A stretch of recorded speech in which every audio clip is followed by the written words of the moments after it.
Arsenal and a sense of discord could never be described as distant cousins, whether it is on the field or in forums such as last week's annual general meeting, where a condescending attitude prevailed towards small shareholders.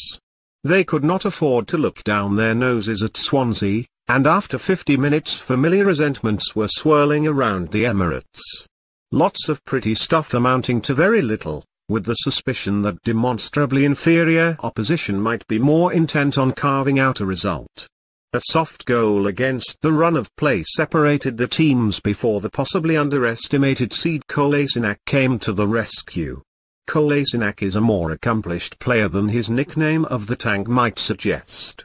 Perhaps some of his earthier qualities are what Arsenal need, but there were a few delightful combinations down the left with Alexis Sanchez before he limped off in the last quarter of an hour that showed his qualities.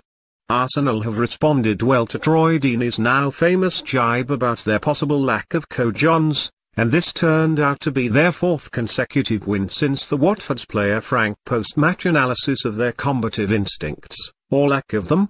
It was the 20-minute spell of play after half-time, a period that also took in Aaron Ramsey's winner, which was a reminder of why, in what was his 800th match in charge, Arsene Wenger produces teams that are so compelling to watch.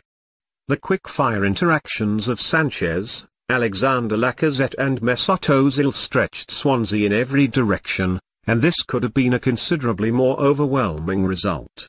Wenger has spent much of his time in North London, especially in recent years, beating off the idea that it is time to move on, and the momentum is starting to build once more in his favour, although the test of Manchester City awaits next week before the international break. It was not the greatest surprise that Swansea would provide them with a difficult code to crack. The Welsh team, relegation escapologists from last season, had won 3 of their last 6 matches against Arsene Wenger's men and brought their defensive black wall along the M4 with them. It is a barrier that will foil attacks far less guileful than that of Arsenal.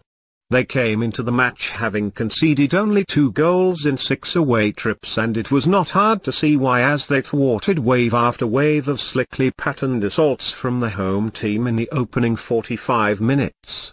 Marshalled by captain and Argentino international Federico Fernandez, they made light of the absence of established left-back Martin Olsen, parking Alfie Mawson and Mike van der Horn either side of Fernandez, supported by Sam Clucas and Kyle Norton on the flanks. They are floating around the danger zone, and again it is unlikely to be a comfortable season for them, but with the organisational skills of Paul Clement there was enough evidence here that there should be at least 3 other teams more likely to go down.